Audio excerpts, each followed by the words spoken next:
Back workout naman tayo ngayon mga kabakal. So, ito yung inuna natin guys.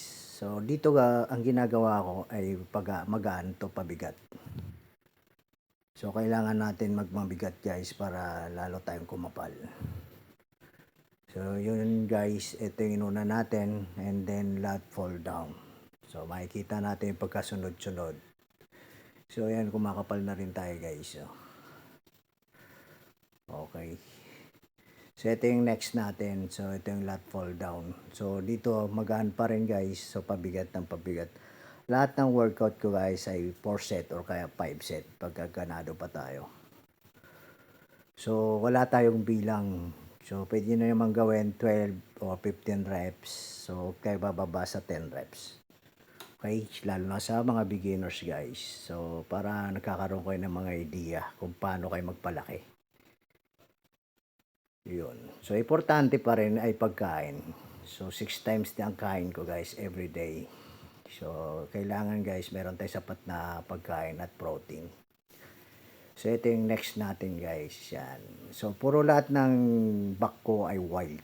So, para lumapad pa lalo yung likod natin. Okay. So, dati puro close. Ito naman puro wide. Yun. So, dito naman pabigat din ang pabigat yan. At ito yung next natin guys. Yan. So, salitan yan. So, i-timing nyo sa pagka, kaya sa likod na. So, kaya ganyan na yung hawak ko guys. Kasi yung back ko ay medyo malapad na. Joke lang. So, kailangan lang guys, ay may feel nyo rin yung bigat na binubuhat nyo. So, salitan to Yan. So, pagbabigat guys, kahit ano na lang tayo, 8 reps or 10. Basta doon lang tayo. Okay. So, mapapansin nyo naman sa katawan nyo pagka lumalaki kayo. So, kailangan lang talaga kain at tamang workout. Yun lang importante guys. So, ito na yung pinaka natin guys. Yan. Okay.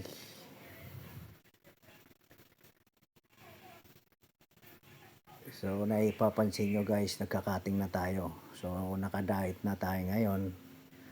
So, maaga tayo nag-diet ngayon guys. So, ito naman yung pinaka natin yan. Para gumanda lalo yung likod natin. Pero pag mayroon kayong machine na ganyan guys, pwedeng ganyan. Pag wala naman, di mag-close na lang kayo, close grip. Yung sa ginagamit na lat fall down, so close grip yung hawak natin. Yan.